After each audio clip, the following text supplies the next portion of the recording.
कोकणातील प्रत्येक अपडेट जाणून घेण्यासाठी आजच माझे कोकणच्या सोशल मीडिया प्लॅटफॉर्मला लाईक, फॉलो आणि सबस्क्राइब करा। लोकमान्य टिळक वाचनालय आणि चिपळूण नगर परिषद यांच्या वतीने वाचू आनंदाने हा उपक्रम सुरू करण्यात आला। या उपक्रमात निसर्गरम्य ठिकाणी सकाळी 8 ते 9 या एका तासात पुस्तक वाचन करण्यात येत आहे।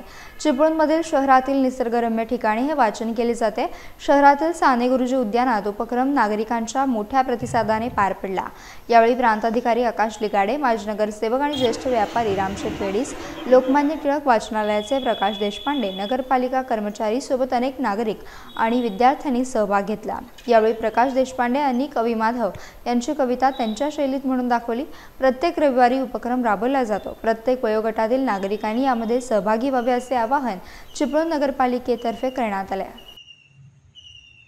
जुन्या काळात आपल्याकडे चिपळूणच्या लोकांना माहिती आहे की घरात पूर्वी आपल्या परशुरामला तोप व्हायची 12 वाजता आणि तोप झाली की लोक म्हणायचे भांडं पडलं, भांडं वाजलं, असं भांडणं वाजलं म्हणायचे, कारण भांडं हा तोफेसाठी वापरलेला शब्द आहे।